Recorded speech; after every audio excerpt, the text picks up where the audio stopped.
It's great to be joined today by Jason Stanley, who's a professor at Yale University, author of the book How Fascism Works, The Politics of Us and Them, also author of How Propaganda Works. Knowing how both of these things work is of particular importance right now, I would say, Jason. And I think maybe a good place to start is when we think about fascism and maybe authoritarianism as well, we can have elements of those mechanisms in society without literally having a fascist dictator that is in place, right? Can you talk a little bit about how one does not require the other?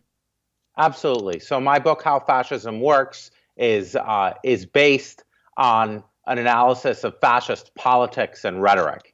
So not what a fascist dictator does, because there's many different things that a fascist dictator does. But even when you have fascist politics and rhetoric and ideology floating around in the public sphere, that's harmful for a democracy, because ultimately democracy is a culture. It's a culture that respects liberty and equality.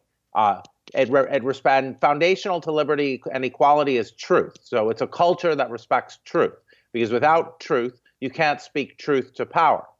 Fascism, by contrast, is when you have fascism in the public culture, then it starts to wear down the democratic culture by wearing down our mutual respect for truth, our mutual respect for a shared reality, and our mutual respect for one another, our mutual respect for our fellow citizens.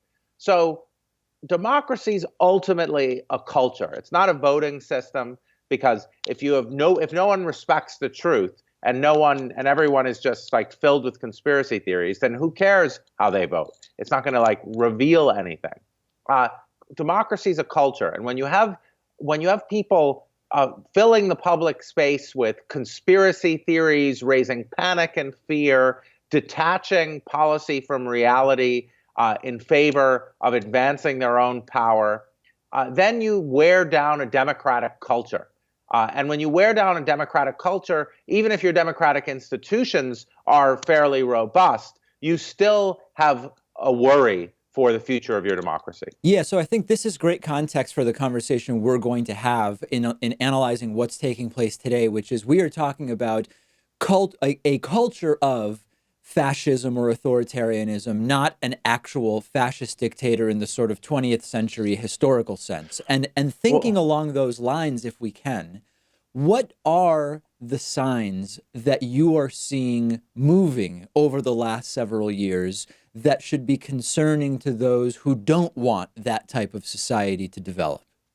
we have what the scholar of fascism, Robert Paxton, calls staples of fascist movements in our politics. We don't have a fascist dictatorship. We have a robust opposition party that won the midterms.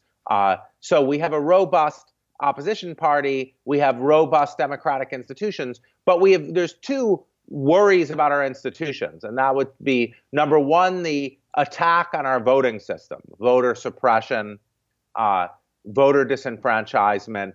Hannah Arendt always warns that a sign of totalitarianism is when politicians betray loyalty to party over parties, by which she means loyalty to their own political party over a multi-party system. And I think we are seeing too much loyalty to a political party. When you see Americans more loyal to their political party than they are to their democracy, that's a worry that people's faith in democracy has eroded. So that's one thing, the kind of party loyalty we're seeing, which is very dangerous. More specifically about fascist staples, we're seeing politics that is completely detached from reality. We're seeing in recent days, to take an example of Mr. Trump's speech about the wall, we're seeing the manufacture of crisis. And what is crisis but an opportunity to suspend normal rules? We've been here before in the aftermath of 9/11, when we suspended rules about enemy combatants. Moments of crisis are perilous moments for democracy. And we've gotten too used to, in this country, suspending normal rules for claims of crisis, be they terrorism, financial crisis, as in Michigan, the disaster that led to Flint, Michigan, an emergency manager to deal with a financial crisis. We should have absolute lines in the sand about constitution, about national emergencies, because those are moments that allow undemocratic actions, by definition, to occur. We're seeing a rhetoric of vicious xenophobia directed against immigrants, which is always a sign of, it's an invariable sign of fascist movements, that kind of xenophobia. It's a classic. Because it's a classic, because there's an appeal there to purity, to a pure ethnic national past where the country was great, and it's been ruined by liberalism, by feminism, by immigration. So we're seeing that classic rhetoric. We were once great. We were once an empire. I mean, you saw this, Hitler, Mein Kampf is all about this, about Germany was once great. He talks about lax immigration rules have ruined the country. Jews bringing in non-whites into Germany by lax immigration rules. So we're seeing classic staples. We're seeing rallies, Mr. Trump's rallies, chanting, rhythmic chanting, rather than sort of discussion of policy details. We're seeing we're seeing a replacement of truth and devotion to democratic ideals with loyalty. Like, when people say, I mean, the president himself, ever since he ran for office, has been talking about his bond between him and his supporters. And that's not a bond you want a politician in a democratic society to have. So let me, that's a few to get us kind of started. So let me make an opposing case to allow you to tell us why this is not just politics as usual in the United States. The chanting, to kind of go backwards. Yes, we can. We heard chanting when it was Barack Obama, right? So the chanting alone is not really a sign. Politicians lying, alternative facts, etc. You see, if you find the pro-Trump enclaves of the internet, the refrain that, listen, everybody lies. We just are more comfortable with the fact that Trump is doing it for the greater good, but it's not unique that Donald Trump is lying. Using fear and emergency to try to achieve political wins. That's not particularly new. I mean, we could go on, but I guess the question is this a matter of degree, or are we truly seeing something different here? It's a matter of degree, because in the United States, I mean, I adverted in my former remarks to the dangerous moment following 9/11. In moments of genuine crisis, there is always a concern about anti-democratic takeover, and we saw that with Vice President Cheney. We saw under the Bush administration harshly anti-democratic measures.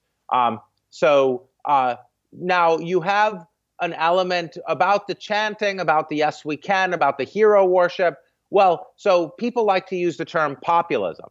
And there's an element in all successful politicians' runs for office of populism. So, of course, President Obama had a cult of personality as well. However, when Steve Bannon said, we got elected on build the wall and lock her up, I'm not sure that President Obama got elected on yes, we can. I think President Obama got elected on a financial crisis, on a sense that the elites had just completely destroyed the country and were not paying for it, and so it was a moment of crisis, and Obama promised a different direction. In contrast, what we have now is a manufactured crisis. So you've got to pay attention to reality. As I said, democracy requires a firm grip on reality, and that brings us to your next point about lying. There's lying and there's lying. This president goes to great extremes. Yes, President Obama, misled us in many ways. He was much more connected to the financial industry than the Americans who elected him might have wanted. All democratic politics involves concessions. there's big money in politics, so all democratic politics involves stretching the truth, making the common interest seem like making the interest of your donors seem like the common interest. But right now we have an unprecedented scale of lying that is destroying, and the problem is it's destroying any respect for the truth in politics that anyone had. So Mr. Trump's supporters, President Trump's supporters, I agree, they recognize that he's lying, and they think he's doing it for a greater purpose. But what's happening is no one's going to get punished for lying anymore. And when no one even pretends to tell the truth, then we have a real worry. I mean, before President Trump, I think one break, the lying and the conspiracy theories and the manufacture of crisis has gone to a different level here, because what we're seeing is people not caring at all. Earlier, you had to pretend you weren't lying. You had to maintain some kind of consistency from day to day. But we have an open attack on the truth, where the president is saying, you're with me or against me. And it doesn't matter what I say, you just believe in me. Well, that actually, in hearing you talk about that, I'm reminded of, there's been a bunch of analyses done about, is what we're experiencing now more like George Orwell's 1984 or Aldous Huxley's Brave New World? I'm more of the mindset that it is becoming more like Brave New World than 1984. I'm curious where you would fall on that. Why do you say that? Well, in 1984, it was very clear who provided the so-called truth, right? You had the Ministry of Truth, or whatever it was called. Now I'm actually forgetting, was it Ministry of Propaganda, Ministry of Mini-True, I believe it was called. Ministry of Truth. Yeah. The world in Aldous Huxley's Brave New World was one where there was almost not even a desire anymore to figure out what is it actually that we should be paying attention to, what is it that matters. And that seems more like the way that it's going now. That's absolutely right. And, those of us who study Russian propaganda know this, that the goal is not to have an alternative narrative, but just to destroy the very idea of narrative at all. Just to replace all respect for truth by who's your guy? Who's your man? Who do you support? Who's your team? That's the goal. So Timothy Snyder, in his book, The Road to Unfreedom, talks about what he calls implausible deniability. When he says, when Vladimir Putin talks, he's often saying things that are completely implausible. And his audience knows that, and they enjoy it because it's a show of strength. What he's trying to do is he's trying to not impose some sort of weird counter narrative, but just spin out so many different stories that no one knows what to believe anymore. And all they're left with the idea, that's our guy, we believe in him. Yeah, and it's sort of like a white flag where you say, it's almost too difficult to figure out what the truth of the facts are. So I'm just going to stick with the person that I think has the rhetoric that resonates with me in some way. That's right. Who talks, who uses the terms, who uses the chants that I agree with. Now, as you said, it isn't just a chance. It isn't just, yes, we can. I mean, I think there's a degree of difference here. There's a degree of how much did President Trump win on policy proposals, and how much did he win on, talking about the cities burning, immigrant rapists. Another aspect that we're seeing now is we're seeing the normalization of vocabulary that should never be normalized in a liberal democracy, that should never be normalized in a country that has as a value equal respect. Now, if you look at the literature of the European extreme right, like Guillaume Fay's 2001, Why We Fight, these are toxically white supremacist books. They talk about, Guillaume Fay recommends to politicians, to far-right politicians, to use the term aliens for non-Europeans. He says, we have to make people recognize, see what these people really are. They're aliens. They're not like us. They're alien intruders. Our government, from the White House on down, from the Oval Office on down, uses the term illegal aliens to describe human beings. that is terminology that, should not be used in a liberal democracy that has equal respect as a chief value. And we're seeing This is actually a big piece of how this administration communicates political ideas, the strategic use of these types of terms. absolutely, absolutely. And we're seeing more and more of these terms from white nationalism enter into the vocabulary. Obviously, we're seeing nationalist and globalist enter into the vocabulary. So we're seeing a lot we're seeing attacks on the liberal democratic norm of equal respect under the guise of political correctness. So and we're frankly being conditioned to, as the Bush administration did as well. So this is not new, and President Obama with drone strikes, and our foreign policy has been dehumanizing people for a long time. But now we see the tension between having a liberal democracy and being a country that kills a lot of people. It becomes easy to lose your grip on the fundamental democratic value of equal respect. This is just a fraction of the great discussions that are in Jason Stanley's books, How Fascism Works, The Politics of Us and Them, and How Propaganda Works. Jason, really appreciate you taking time to talk to us about this today.